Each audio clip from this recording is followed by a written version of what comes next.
Good morning. I am just getting on here, finishing up my workout. Wanted to talk about three things I've done over the years to fix my bursitis. I know that this is something, especially like shoulder bursitis, that affects a lot of people, and it was something that I dealt with for a long time. I dealt with it for a number of years in my 30s. And, I tried everything. I tried stretching it. I tried icing it. I tried foam rolling. I did different exercises. The worst part of it, like, I seriously injured my shoulder. It was irritated a lot. And in 2002, I really injured it pretty badly, and finally went to a physical therapist because I couldn't lift my arm like overhead anymore. And it went on for like 3 months. And it was just, I spent like 3 hours in this clinic with the two top therapists in there who, after another hour or so with them, they could not figure out what was going on with my shoulder. They couldn't diagnose it. They didn't know what to do about it. They knew that I didn't tear anything. They knew, that end of things, but they just couldn't figure out like what was going on with it. And I never forget, because I left there with, I went in thinking I was going to get all these answers, and I end up leaving with a sheet of these kind of generic, TheraBand exercises. They give me this little rubber band thing and tell me to, do these exercises and whatnot. And in the meantime, though, the advice was, I was told my posture sucked, and I'm not exaggerating. They told me your posture sucks. Do not bench press anymore. Don't lift anything overhead. Don't do this, don't do that. Don't lift anything heavy. Don't do anything that irritates. And, which is great. I mean, you don't want to do anything that hurts the shoulder or, makes the problem any worse. But at the same time, it really wasn't an answer, So, hey, Tracy, how you doing? Good to see you. So, I went for a while longer, and like these exercises weren't working that they gave me. And I was just, every time I was going through workouts, my shoulders were getting so like inflamed and irritated. And, it was, and when I talk about like bursitis, I knew, like, I could feel at one point, like I had like fluid building up, like around the shoulder blade and the joint there. And it really hurt all the time, but, I didn't really have any answers to it. So a lot of this was like, this is how I got started doing the things that I do, was through my own injuries. And I had a bunch of them, but the shoulder issue was a lot. Why I'm talking about that today, because shoulder pain is becoming more common than back pain now. Like, the big thing used to be low back pain, and now little by little, shoulder pain is starting to overtake that. Every year I'm trying to make sure I got my numbers right. I believe it's 461,000 shoulder surgeries are done every single year.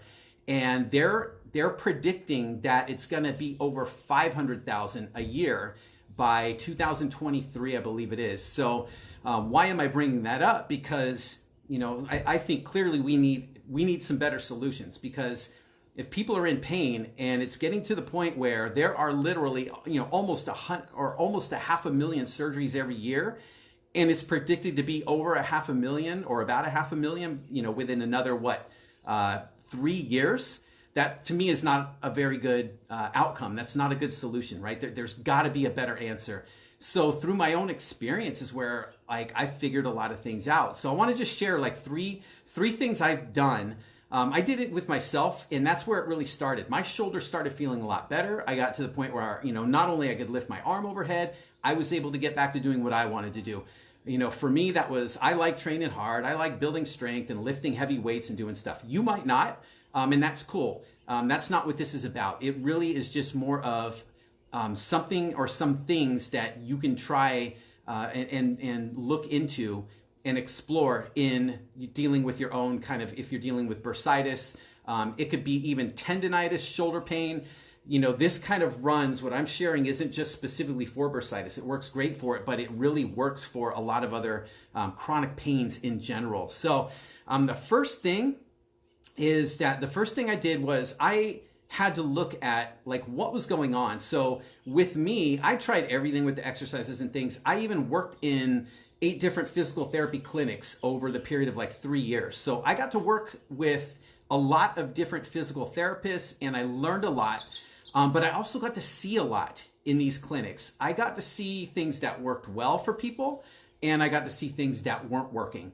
So when things didn't work, I got really curious. And one of the things I noticed, and this was with a lot of the exercises that were being done, the typical kind of, rehab exercises, and a lot of, when people were just trying different things, icing and heating and, ultrasounds and TENS units and all these different things. When they weren't working, I had to look into kind of like what was going on. Like, why is it that these things don't just work across the board for everybody? And one of the things, the most important thing that I learned was that a lot of these things are focused on managing symptoms. So, if you get a problem, your shoulder hurts, your back or your knee, whatever it is, you get bursitis, you're typically going to be told to rest it, right? Lay off of it. Don't do any movements or activities that hurt it. Maybe ice it if it's swollen a little bit, do gentle things with it, but it's a lot of managing the symptoms. So what happens is this is great in terms of trying to do things in the short term to alleviate pain. But the problem is that over the long term, it doesn't deal with what's causing the problem to begin with. So if we don't find the cause of it, then what happens is like we do something now, we manage the pain, maybe it gets a little better. Then we get back to doing our regular activities, and within a short period of time, the aches and the pains start coming back, right? And it's really like, it's kind of this mental twist, right? And it really can mess with you. If you've gone through this stuff like I have, man, it's like, it could really lead to you feeling like down. You could feel hopeless. You could feel like it's just because you're older now maybe, and this is just what happens, or there's really nothing that you can do about it, and you just have to learn to live with it and manage it as best you can, right? And again, like for me, that didn't sit well with me. Like I like to know how things work, and I want to figure out how to fix them. So that was kind of the big thing. It was looking into identifying and dealing with the cause. Because what I started to learn was that if I could figure out the cause and work on that, then the symptoms start to alleviate themselves. They take care of themselves because basically the shoulder has no more reason to hurt. A lot of times what happens is that we don't realize just because we get pain like in a shoulder doesn't mean that we need to fix the shoulder. The shoulder is like a warning sign that something somewhere in the body is off. Something's wrong. There's an imbalance. Something's happening somewhere.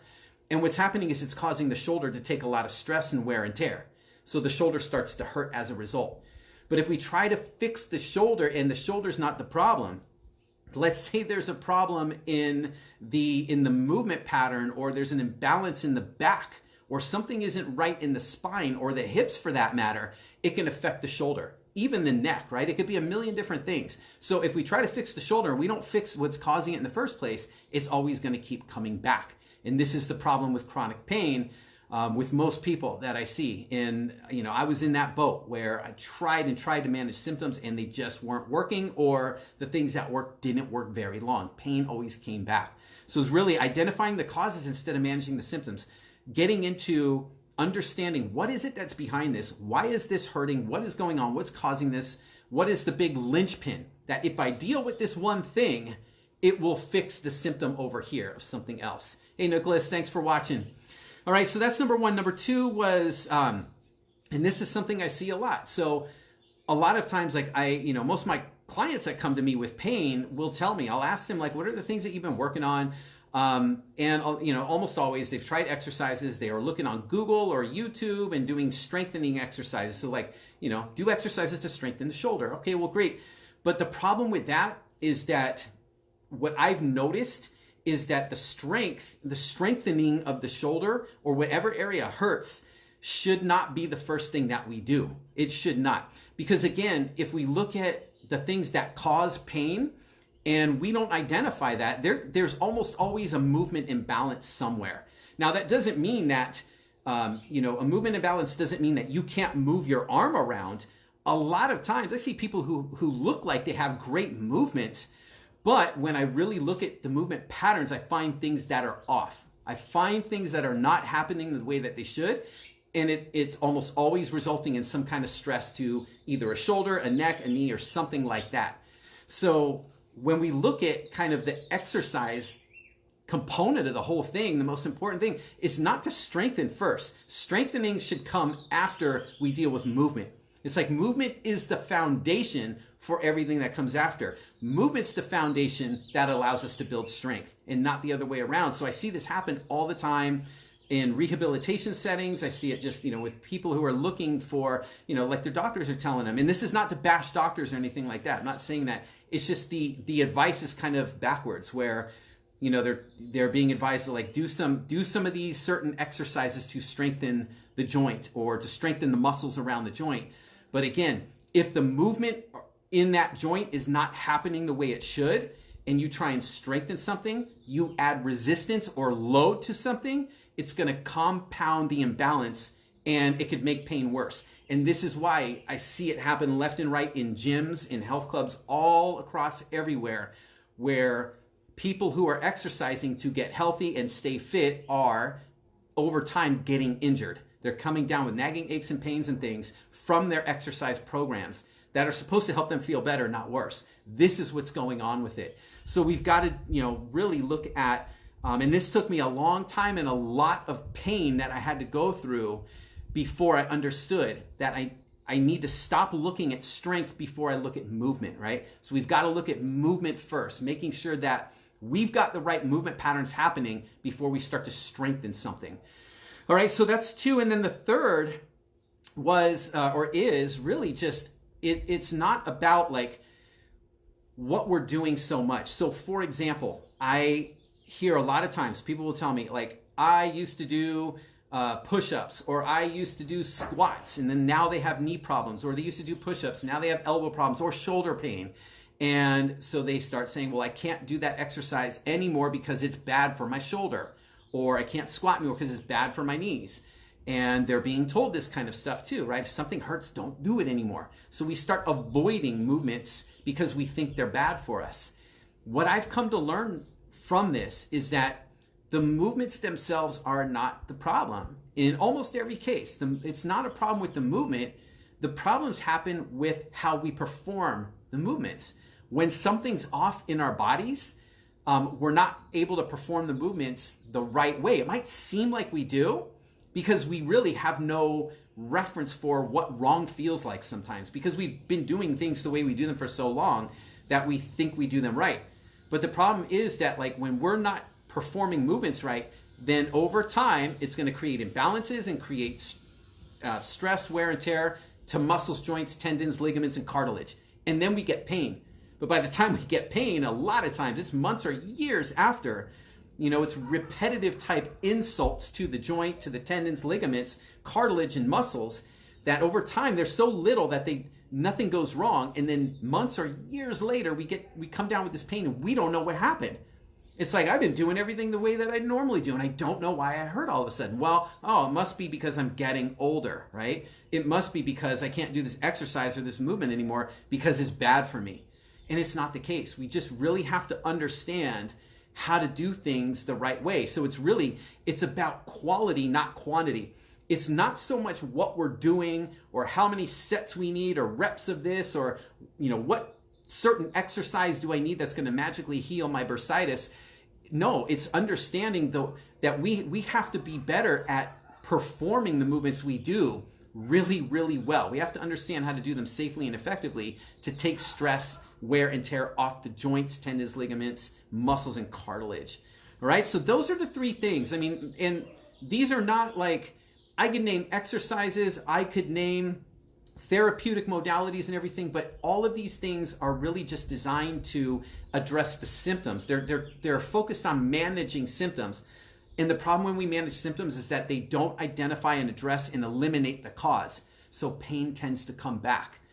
For me, I would much rather help somebody get to the cause of it and eliminate the cause of the problem to then allow the symptoms to resolve themselves. Like, I do not accept or believe for any second that just because we're older means that we have to deal with aches, pains, and chronic injuries all the time, and that we now, because we're older, cannot do the things physically that we used to be able to do.